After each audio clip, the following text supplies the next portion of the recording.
Hi friends, कैसे हैं आप। तो आज है नेक्स्ट डे और मैं आपके साथ अपने नेक्स्ट डे का टूर आप शेयर करने के लिए आपके साथ आ गई हूँ।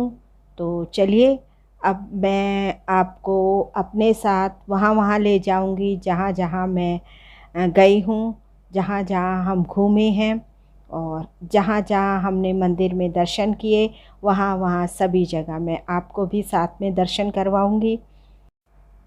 तो आज हम सुबह 9:30 बजे 9:30 पर रिज़ॉर्ट से निकले।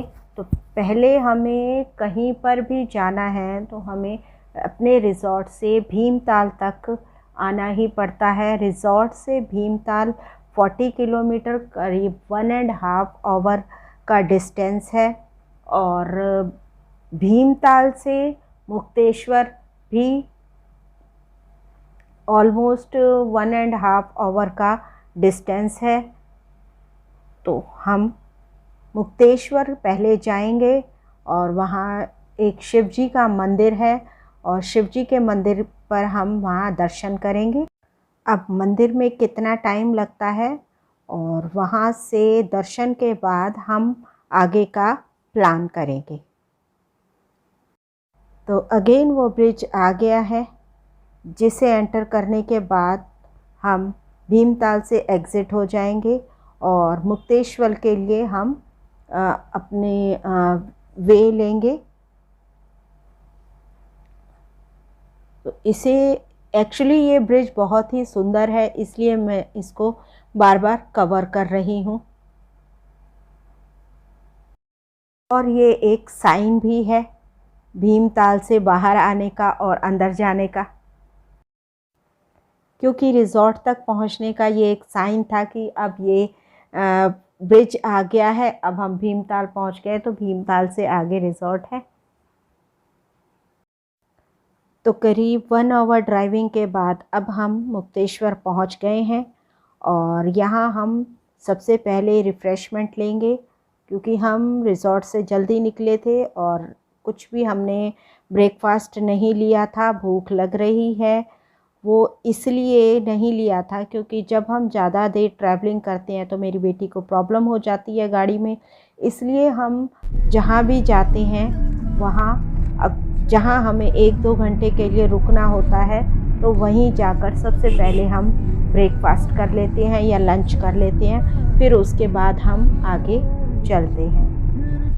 अब हम मंदिर पहुँच चुके हैं। अब हम मुक्तेश्वर पहुंच गए हैं और उन्होंने हमें वहीं रोककर गाड़ी पार्क करवा दी है। गाड़ी पार्क करवाने के बाद हमने कुछ फ़ोटोग्राफ्स लिए और फ़ोटोग्राफ्स लेने के बाद अब हम ब्रेकफास्ट लेंगे। ब्रेकफास्ट में जो भी अवेलेबल है हमने वो ले लिया है। और ब्रेकफास्ट के बाद अब हम मुक्तेश्वर धाम मंदिर के लिए निकल गए, जो कि वॉकिंग डिस्टेंस है। तो ये है मंदिर का बोर्ड और उसके बाद थोड़ी सी सीढ़ियाँ हैं। सीढ़ियों से ऊपर जाकर मंदिर है और मंदिर के अंदर से तो उन्होंने ज़्यादा हमें फ़ोटोग्राफ्स लेने नहीं दी, तो हमने बाहर खड़े होकर हर एक कोने से कुछ पिक्स ली हैं।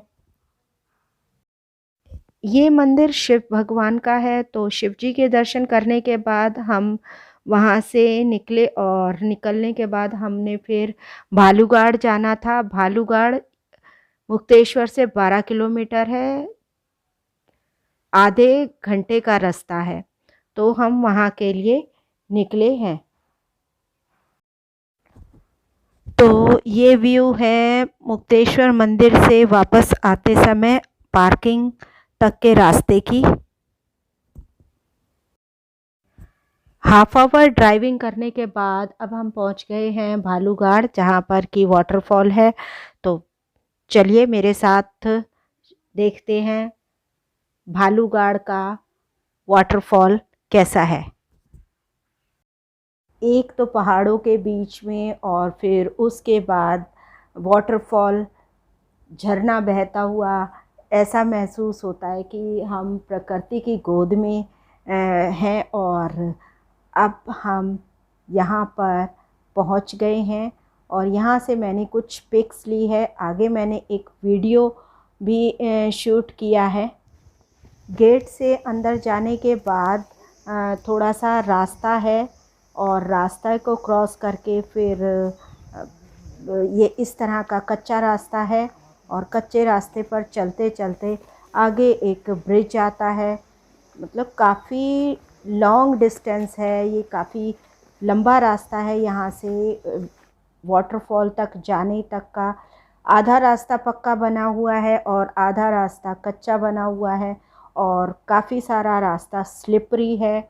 बहुत ही संभल कर, बहुत ही आराम से जाना पड़ता है। कहीं कहीं पर स्टेयर्स भी हैं।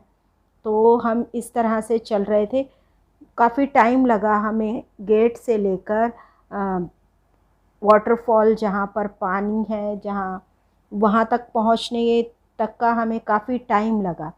लेकिन हम चले जा रहे थे और गर्मी लग रही थी। गर्मी के अलावा चारों तरफ से, हमें दोनों तरफ से हवाएं भी आ रही थी और ठंडी ठंडी हवा थी। कुल मिलाकर मज़ा आ रहा था। और हम ये अब ब्रिज आ गया है। इस ब्रिज को क्रॉस करने के बाद वाटरफॉल आ जाएगा सीधा।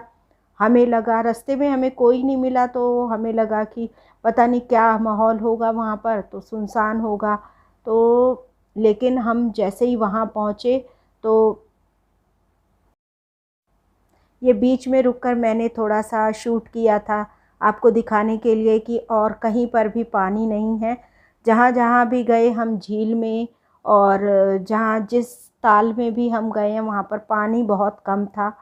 तो लेकिन हम जैसे ही वहाँ पर पहुँचे तो वहाँ हमने देखा काफ़ी ऊपर से झरना बह रहा है, वाटरफॉल हो रहा है और वहाँ बहुत सारे लोग थे और वो बहुत एंजॉय कर रहे थे लोग। और काफ़ी अच्छा लग रहा था। वहाँ पहुंचकर हमें लगा कि भाई हमारा इतनी दूर चलने का जो जर्नी थी वो काफ़ी सफल हो गई है। और हमने वहाँ पर काफ़ी एंजॉय किया, वीडियो बनाई, क्योंकि लोग भी वहाँ एंजॉय कर रहे थे। काफ़ी अच्छा लगा वहाँ। हमने वहाँ करीब 1 आवर स्पेंड किया। वहाँ थोड़ी देर पानी में हम अंदर गए और लोग भी वहाँ पर थे, काफ़ी रश था वहाँ पर। लेकिन हम कुछ ऐसे प्रिपरेशन नहीं करके गए थे कि हम वहाँ नहा पाएँ, और अवॉइड करते हैं हम एक्चुअली ऐसे। लेकिन हमने फिर भी उसके अलावा भी वहाँ पर काफ़ी एंजॉय किया, फ़ोटो वगैरह ली और फिर हम वहाँ से वापस आ गए। और तो वापस आते समय भी सेम उसी रास्ते से आना था। एक्चुअली रास्ता काफ़ी स्लिपरी था, तो 2-3 जगह का हमें प्रॉब्लम हुई वहाँ से क्रॉस करने में।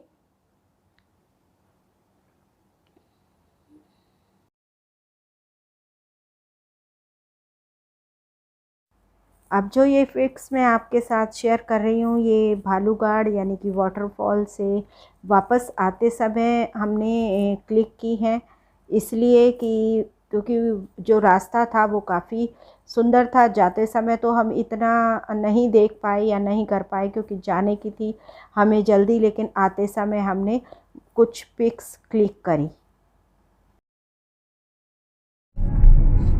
भालूगढ़ वाटरफॉल से वापस आते समय आगे हमें अगेन जाना था चाफी, जहाँ पर परी ताल नाम से एक ताल है। तो हमें लगा कि चलो ये पॉइंट भी आज हम देखते हुए जाते हैं। तो अब फिर हम वहाँ के लिए चले। करीब आधे घंटे का वहाँ की करीब आधे घंटे की ड्राइविंग थी वहाँ के लिए। तो हम वहाँ के लिए निकले और जैसे आधे घंटे के बाद हमें लगा कि हम किसी रेस्टोरेंट में रुकते हैं। तो जैसे ही जो पहला रेस्टोरेंट आया हम वहाँ पर रुके।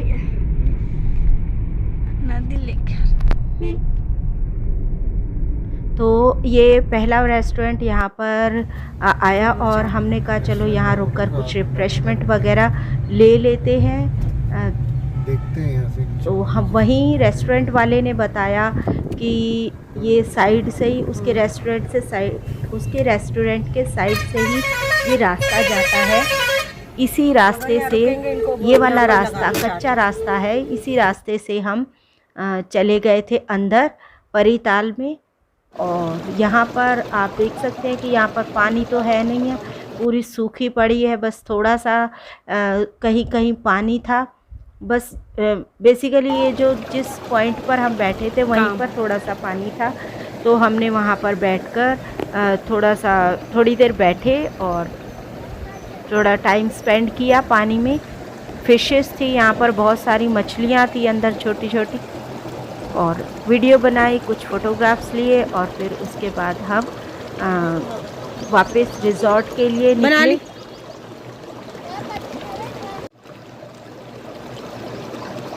अर्ली मॉर्निंग से हम निकले हुए हैं और काफ़ी टायर्ड फील कर रहे हैं। 3 स्पॉट घूम चुके हैं, ड्राइविंग भी काफ़ी हो चुकी है और टाइम भी काफ़ी हो चुका है। तो अब हम वापस रिज़ॉर्ट जाएंगे और कल नैनीताल जाएंगे और मैं आपको वहाँ सब जगह घुमाऊंगी अपने साथ। नैनीताल में हमारा क्या एक्सपीरियंस रहा वो मैं आपके साथ सब शेयर करूंगी, और वो भी इसी वीडियो में। Till then bye bye. Next day early morning हम फिर से नैनीताल के लिए निकले और नैनीताल पहुंचकर हमें थोड़ी सी प्रॉब्लम आई पार्किंग के लिए लेकिन एट लास्ट हमें पार्किंग मिल गई। और पार्किंग में गाड़ी पार्क करने के बाद हम आ गए इस ताल पर, और इस ताल पर आकर हमने अपना थोड़ा सा टाइम स्पेंड करा। देन फिर हमें पता चला कि वहाँ से कैब लेनी है। हमने नैनीताल से ही एक टैक्सी वाले को हायर किया और उसने हमें बताया कि वो हमें 7 to 8 पॉइंट्स दिखाएगा। तो सबसे पहले वो हमें ठंडी गुफा पॉइंट पर लेकर गया। यहाँ पर ये इतना सा ही जो पिक्स में दिखाया जा रहा है, इतना सा ही है जो देखने वाला पॉइंट है। और इसमें गुफा है और गुफा में अगर उसके पास हम खड़े होते हैं तो काफ़ी ठंडी ठंडी एयर फील होती है, ठंडक काफ़ी फील होती है। लेकिन पता नहीं ठंडक कहाँ से आ रही है, कुछ ये एक चमत्कार है। उसके बाद गए हम माउंटेन पीक्स पर, जहाँ से माउंटेन्स की पीक्स दिखाई देती थी। और फिर हम गए नेक्स्ट पॉइंट पर, इको पॉइंट, जहाँ पर आवाज़ लगाने पर वापस आती थी। वहीं एक सत्यनारायण भगवान का मंदिर था, हम वहाँ पर भी गए। यहाँ पर हमारे सारे पॉइंट्स ओवर हो गए और हम वापस भीमताल रिज़ॉर्ट आ गए। तो नेक्स्ट डे हम गए छोटा कैलाश, जहाँ शिव जी का मंदिर है। तो वहाँ मैं आपको कल लेकर चलूँगी नेक्स्ट वीडियो में। टिल देन बाय बाय, जय शिव शंकर।